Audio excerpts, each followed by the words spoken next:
Shalom, bien Seigneur, soyez les bienvenus ici sur Réma Frequency TV, le réseau de la gloire de Dieu. Et j'ose croire que vous êtes bien installés là où est-ce que vous êtes en ce moment.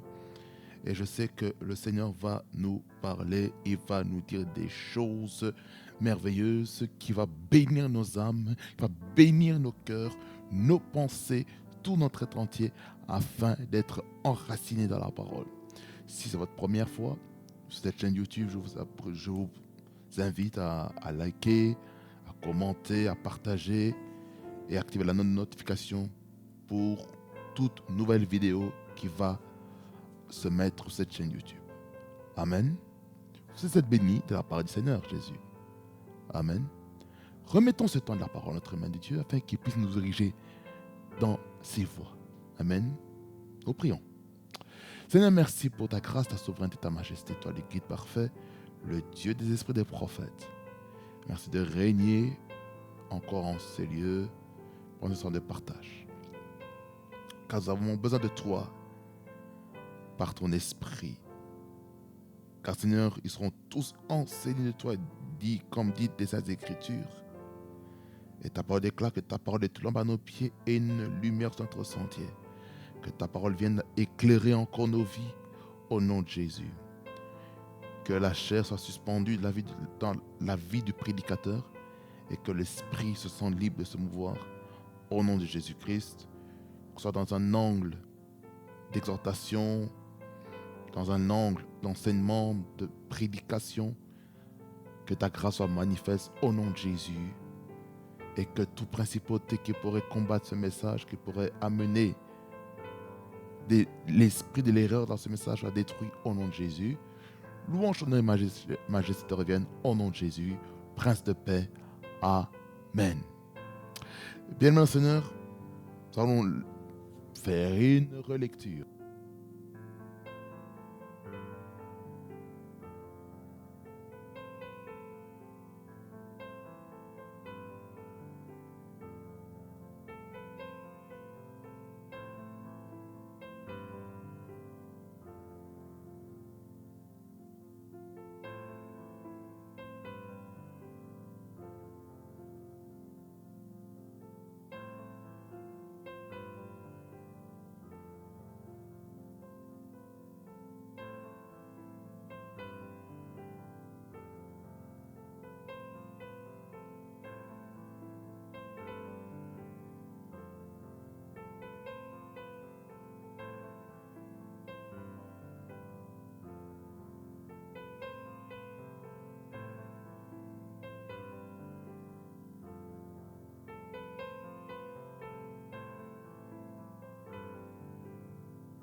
Ici, nous voyons que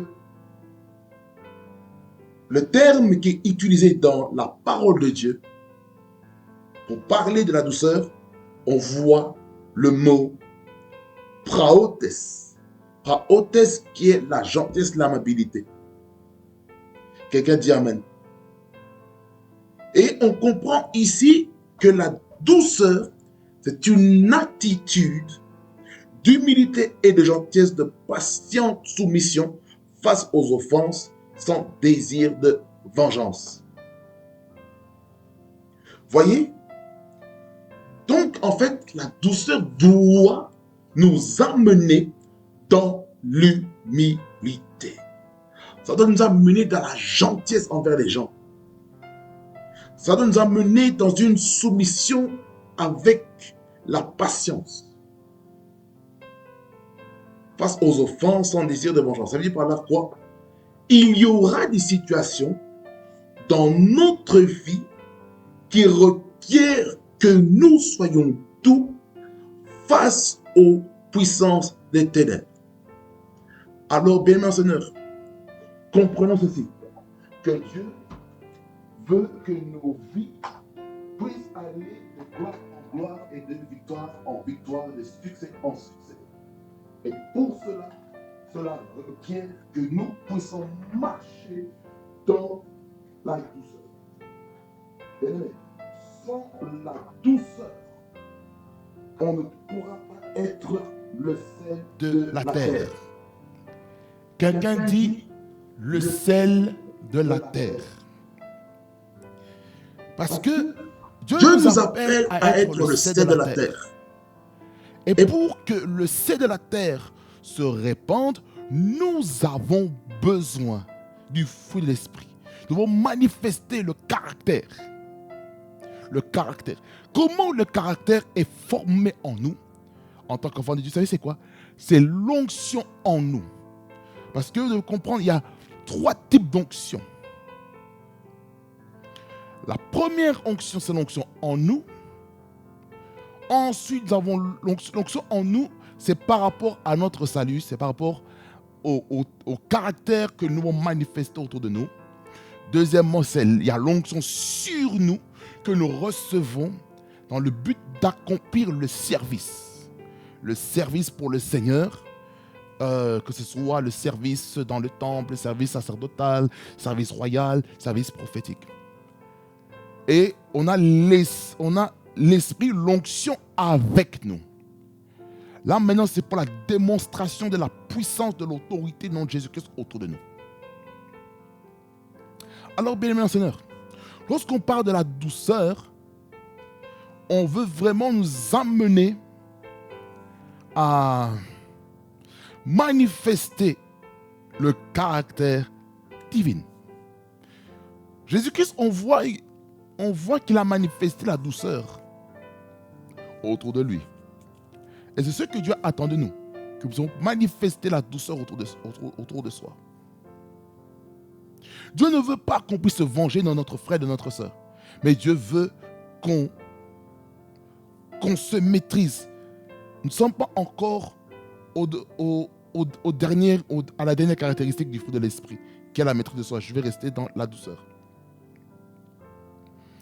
Ça veut dire que nous devons tout faire pour chercher la paix autour de nous. Aussi simple. Vous devez savoir, bien-aimé Seigneur, que le mot praotes est mentionné dans la Bible, dans le Nouveau Testament, à 9 reprises. Il est mentionné à 9 reprises. Vous devez comprendre ceci, que la douceur a pour but de manifester 3 attitudes dans notre vie. 3 attitudes que nous allons voir tout de suite. Parce que nous voulons que le roi de gloire puisse se manifester. Regardez. La première attitude que nous allons manifester dans la douceur, vous savez c'est quoi? C'est la soumission à la volonté de Dieu. la soumission à la volonté de Dieu va nous permettre vraiment de cultiver la douceur dans notre vie. Quelqu'un dit Amen. Regardez. Colossiens 3,12 nous dit ceci. Ainsi donc, comme des élus de Dieu, saints et bien-aimés, revêtez-vous des sentiments de compassion, de bonté, d'humilité, de douceur et de patience. Je lis aussi le verset 13. Supportez-vous les uns les autres, et si l'un a sujet de se plaindre de l'autre, pardonnez-vous réciproquement, de même que Christ vous a pardonné, pardonnez-vous aussi. Vous voyez? Tout ça, c'est quoi? C'est le caractère. C'est comment Dieu attend que nous puissions vivre notre vie étant les bien-aimés du Seigneur, étant les élus de Dieu. Il attend beaucoup de nous. Il dit ceci. Verset 12. Ainsi donc, comme des élus de Dieu, nous sommes les élus de Dieu, nous sommes héritiers de Dieu et co-héritiers de Christ. Ici, on nous montre un petit peu notre positionnement. Nous sommes les élus de Dieu, saints et bien-aimés. Ça veut dire que quand on parle de saint, on parle de la sainteté, la sanctification. La Bible dit dans Hébreux 12, le verset 14, que nous avons lu dans notre thème sur le fruit de l'esprit, la paix, il dit « Recherchez la paix et la sanctification sur laquelle personne ne verra Dieu. »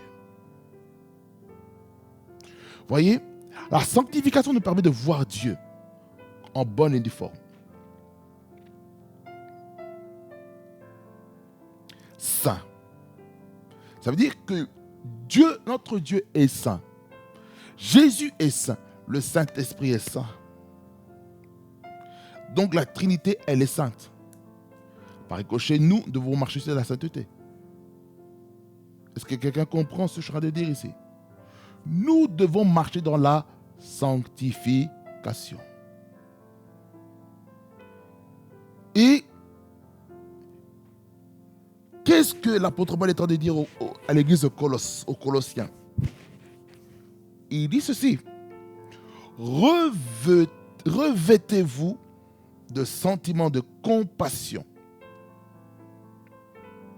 La compassion, la miséricorde, la bienveillance envers les gens. En fait, c'est être sensible aux gens, sensible aux problèmes des gens. Il y a des personnes qui ont une grâce spéciale de compassion.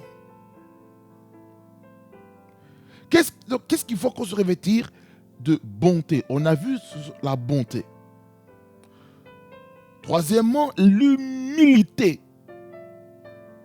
Quatrièmement, la douceur. Cinquièmement, la patience. La patience que nous avons vue. Vous voyez? Donc, la douceur doit nous revêtir.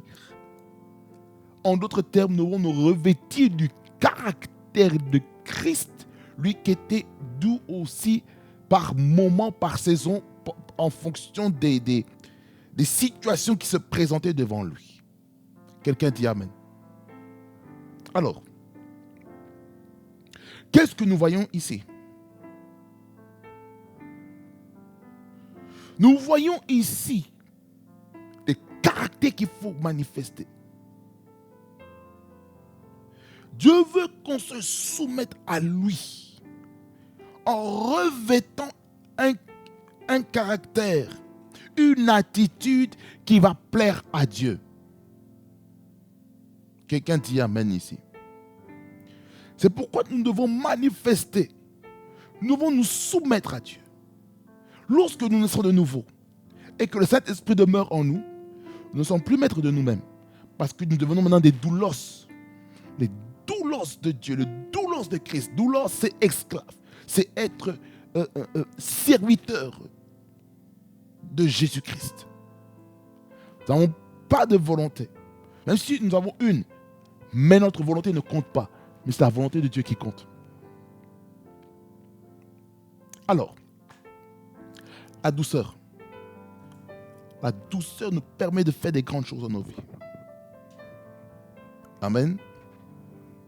Ça, c'est la première attitude par rapport à la douceur.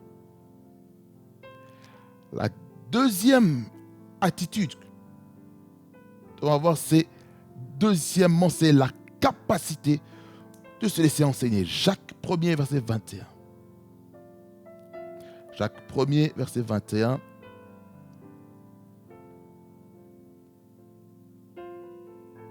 Et je vais prendre 21 et 22. Il dit ceci. C'est pourquoi, rejetant toute souillure et tout débordement de méchanceté, recevant avec douceur la parole qui a été plantée en vous et qui peut sauver vos âmes. Verset 22. Mettez en pratique la parole et ne vous bornez pas à l'écouter en vous trompant vous-même par des faux raisonnements. Ici, qu'est-ce qu'on prend au verset 21? Le verset 21 nous fait comprendre que l'enseignement va nous nettoyer. Ça va nous purifier de tout péché, de toute iniquité. Ça va nous sauver. Ça va nous sauver. Ça va nous sauver. Le fait d'être assis dans la parole. C'est-à-dire que Dieu envoie ses serviteurs pour prêcher la parole de Dieu, afin de se laisser enseigner, afin de se laisser baigner dans la parole. Ça veut dire ceci, bien-aimés dans le Seigneur. Lorsque nous écoutons la parole, il y a des choses que nous devons renoncer. Nous devons abandonner. Et il y a des choses que nous devons recevoir. Ça veut dire par là quoi, bien-aimés dans le Seigneur? Dans la douceur, il y a l'humilité. Ça veut dire par là quoi? Il faut avoir l'humilité d'abandonner les mauvaises choses qui peuvent détruire nos âmes, détruire notre destinée. Nous devons être des hommes et des femmes qui aimons la parole de Dieu. Nous devons aimer cela, bien-aimé dans le Seigneur. Et lorsqu'on aime ces choses, Dieu va faire des choses merveilleuses avec nous. Ici, les deux choses que nous devons enlever dans notre vie pour que la douceur puisse se manifester.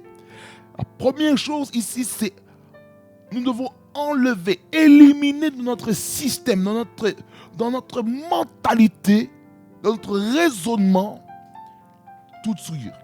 La souillure, premièrement. La souillure, c'est le péché. Les choses qui souillent notre âme, les choses qui souillent notre esprit, les choses qui souillent nos yeux, qui souillent nos oreilles, qui souillent nos mains, qui souillent nos pieds, qui souillent nos parties reproducteurs. Vous voyez? On doit enlever toutes ces choses. Toutes choses qui nous souillent. On doit enlever, on doit les rejeter. Deuxièmement, tout débordement de méchanceté. La méchanceté empêche les hommes et les femmes de marcher dans la douceur. Raison pour laquelle les vies de plusieurs ne changent pas. Les vies ne sont pas transformées parce qu'il y a la méchanceté. Et cette méchanceté-là a pour racine, excusez-moi de le dire comme ça, la sorcellerie, l'envoûtement. La méchanceté vient du diable. Le diable est méchant. Et lorsqu'on pratique la méchanceté, nous pratiquons ses œuvres. Or, si on reconnaît que ces œuvres-là ne font pas partie de notre identité en tant qu'enfant de Dieu, nous devons renoncer à ces choses. Est-ce que quelqu'un comprend? Renonçons à la méchanceté. Il faut se déshabiller, il faut se dépouiller de toute souillure, se dépouiller de toute forme de méchanceté. Méchanceté verbale, méchanceté orale. Verbale, orale, c'est la même chose. Toute méchanceté écrite.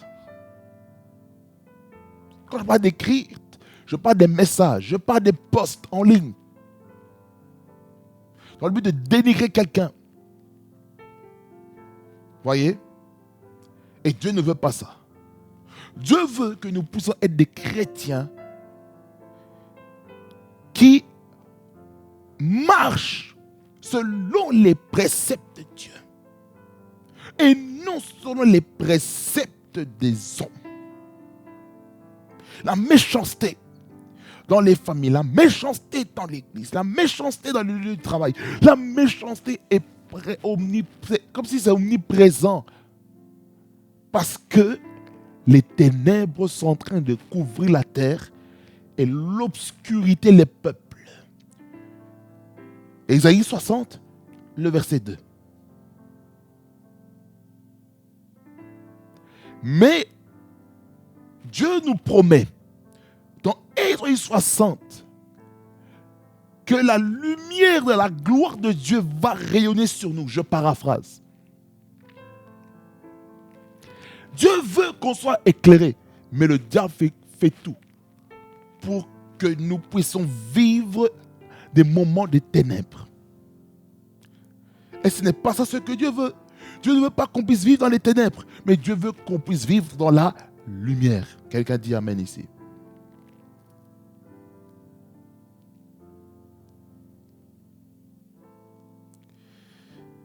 Maintenant,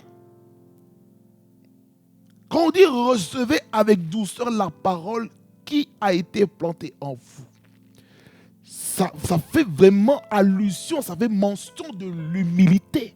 La simplicité, ça veut dire il faut se laisser enseigner, mon bien-aimé. Il y a deux choses qui est recherché lors du discipulat. J'ai déjà prêché sur le discipulat l'année dernière. Ce principe, et celui-ci, c'est la disponibilité, être disponible. Premièrement. Deuxièmement, être enseignable. Mon bien-aimé, est-ce qu'on peut t'enseigner? Est-ce que tu es disponible? Est-ce que tu es disposé? Est-ce que ton cœur est disposé afin que le berger, le père spirituel, puisse faire un travail dans ta vie? Est-ce que tu peux laisser de l'espace à Dieu de travailler ton cœur, de travailler ton âme, de travailler ta pensée, ta mentalité? Est-ce que tu peux laisser Dieu travailler en toi au travers les hommes que Dieu a fait à l'église, les apôtres, les prophètes, les évangélistes, les pasteurs et les docteurs, pour le perfectionnement des saints en vue de l'œuvre du ministère? Dans d'autres versions, on parle pour l'équipement des saints en vue de l'œuvre du ministère. Voyez? Voilà pourquoi il est important d'accepter d'être enseigné, d'accepter de s'humilier. On dit qu'il faut mettre de l'eau dans son vin, n'est-ce pas? Ça dit par là quoi? Tu es habitué à une certaine manière de faire. Tu vas dans un endroit qui fait des choses différemment du tien. Maintenant, essaye de t'adapter légèrement par rapport à ce qu'ils font, tout en gardant les bonnes choses qui sont en toi, qui pourraient être aussi bénéfiques pour eux. L'enseignabilité est très importante. L'humilité est très importante. Tu peux avoir des connaissances, des bagages que tu es venu avec. Peut-être d'un endroit ou d'un ministère ou d'une église, tu vas dans une autre église. Maintenant, il y a une autre mentalité. Maintenant, il faut s'adapter. Peut-être tu as vécu longtemps dans le pentecôtisme et tu es toujours pentecôtiste, mais tu demeures dans une structure protestante et évangélique. Ça demande une adaptation. Ne perds pas ton côté pentecôtiste lorsque tu vas dans un endroit protestant et évangélique. Ne le perds pas. Ne perds pas l'héritage que tu as reçu dans le pentecôtisme au travers de la prière en d'autres langues, le parler en langue. Ne perds pas cet héritage. Garde-le. Ne perds pas. Il ne faut pas que ces dons-là soient étouffés. Ça ne peut pas mourir parce que les autres ne prient pas en langue. Peut-être cet endroit-là est aussi un lieu de formation. On ne sait jamais. Dieu peut nous former de différentes manières. Tu es prophétique, mais tu es dans un endroit, peut-être, qui croit peut-être pas à l'exercice des dons prophétiques pendant le culte. Cela pour toi doit travailler la déontologie, doit travailler maintenant des valeurs qu'un homme de Dieu doit avoir, la discrétion, savoir se maîtriser, se contrôler, même si tu reçois les messages que tu as reçus. Mais il y a des moments, il y a certains messages que tu reçois, ce n'est pas pour prophétiser, c'est pour intercéder, c'est pour prier. C'est pourquoi je disais à un groupe de louanges, je leur ai dit ceci, que moi-même à une maman pasteur, je lui ai dit ceci, que l'école du prophétique, c'est l'intercession. Tu ne peux pas être prophétique sans au préalable intercéder pour quelqu'un. Lorsque tu intercèdes pour quelqu'un, tu intercèdes pour une église, tu intercèdes pour un serviteur de Dieu, Dieu va commencer à te parler.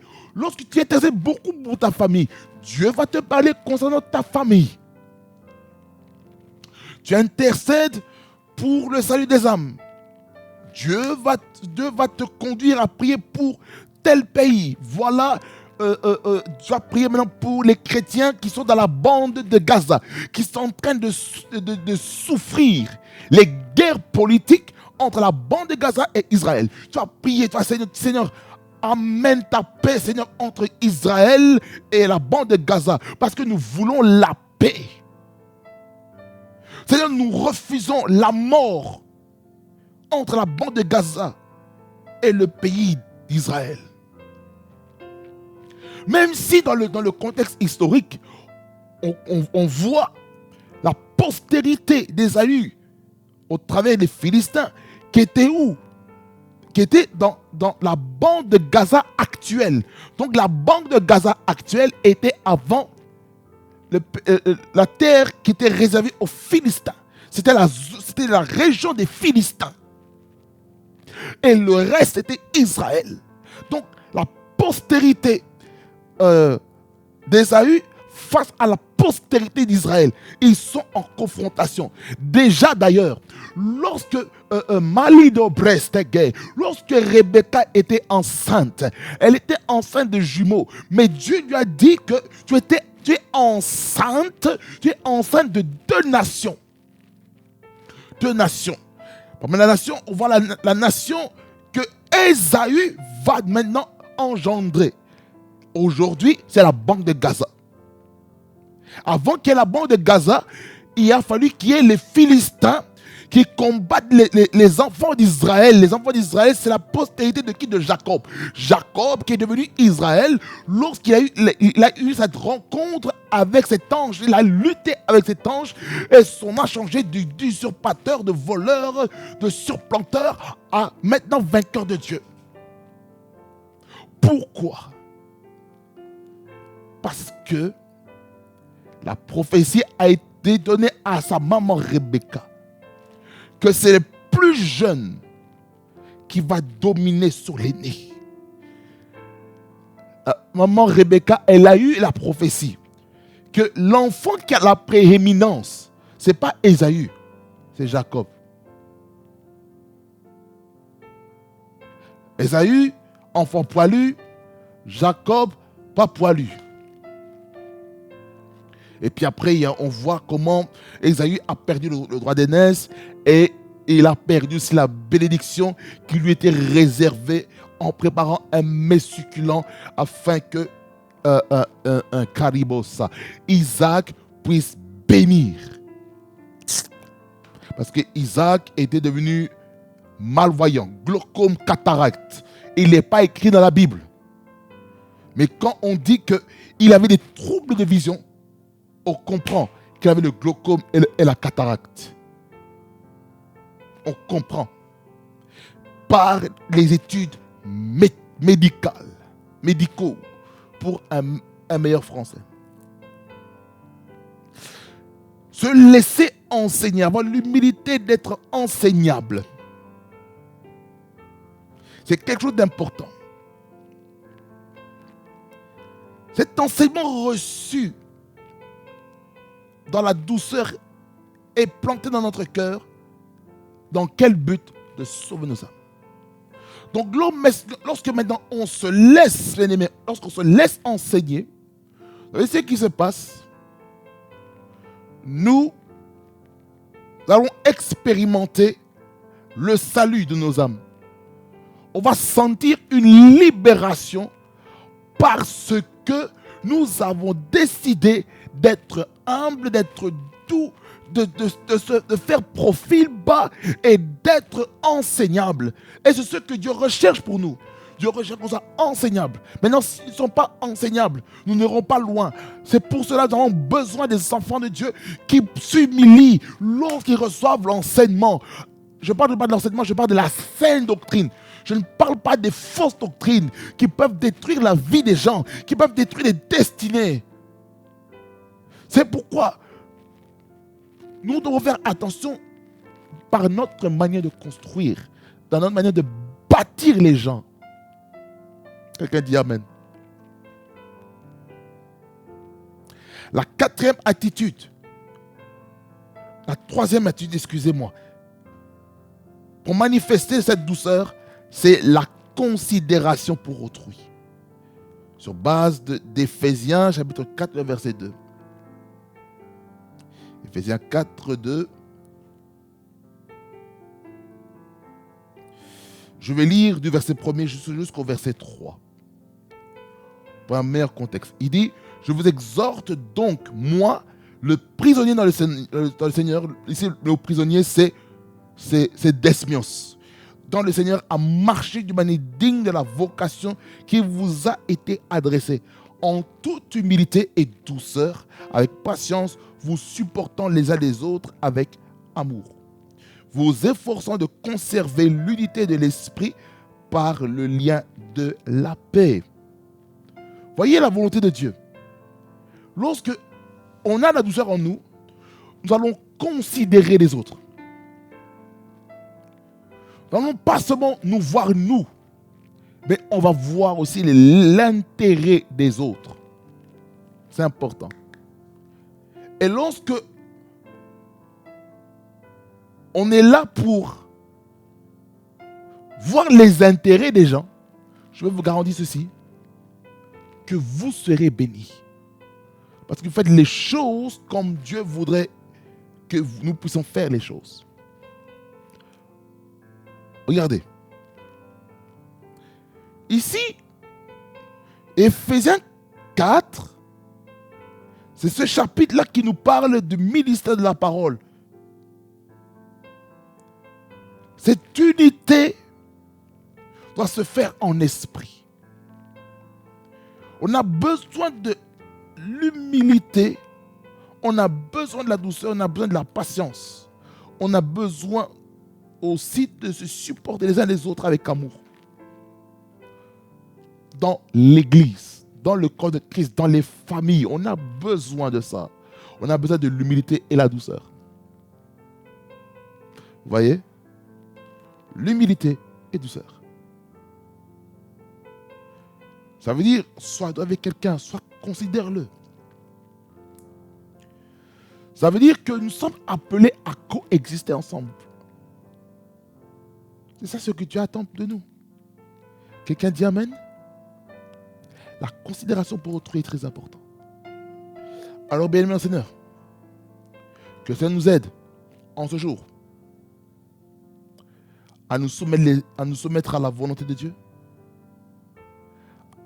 à avoir la capacité de se laisser enseigner et à considérer son prochain. en nous supportant les uns les autres. C'est comme ça qu'on verra si on est doux ou pas. Mais j'aimerais dire aussi ceci.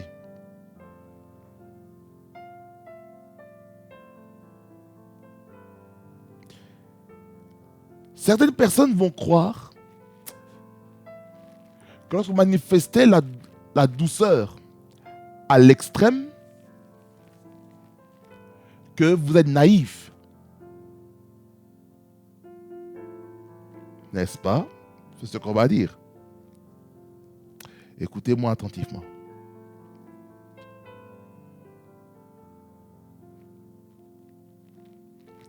La douceur est une force. La douceur est une force comme pas possible. Quelqu'un se met en colère, mais toi tu parles avec douceur. Ça le détruit. La douceur est le contrepoids de la colère, de la haine, de la rancœur. Voilà pourquoi il faut être doux. La douceur va rééquilibrer les choses. Quelqu'un manifeste la méchanceté envers toi, mais toi manifeste la douceur. Ça va encore le mettre encore plus en rogne, mais toi tu es dans la douceur. Ce sera comme un chien qui aboie, mais toi tu n'es pas avec le calme. Il va encore se mettre encore à rogner encore plus, mais toi demeure calme, demeure doux. Contrecarre avec la douceur. Car nous ne combattons pas avec la chair et le sang, n'est-ce pas? Mais nous combattons les principautés. Donc notre guerre n'est pas contre notre prochain, mais c'est contre les principautés qui amènent un système de pensée dans la vie des gens. Amen. Que le Seigneur vous bénisse abondamment, fasse beaucoup du bien. Nous prions. Seigneur, merci pour ta parole qui est la vérité. Viens et règne dans nos vies afin que ta parole demeure en nous. Au nom de Jésus. Je prie que ta parole soit ancrée et nous pousse à marcher dans la douceur au nom de Jésus. Louange, honneur et majesté revient toi le roi des gloires. Au nom de Jésus. Amen. Amen, bien-aimés, Seigneur, soyez bénis au nom de Jésus. On reste ensemble en Jésus-Christ, notre Seigneur. On se voit pour la dernière session pour parler du fruit de l'esprit. Et puis, après la maîtrise de soi, nous allons dans les œuvres de la chair, l'opposant du fruit de l'esprit. Nous allons voir les choses que nous devons enlever absolument pour que nous puissions marcher et manifester pleinement le fruit de l'esprit en bonne et due forme. Amen. Soyez bénis au nom de Jésus-Christ. On est ensemble de Jésus. Réma Frequency TV, le réseau de la gloire de Dieu. Soyez bénis au nom de Jésus. Amen.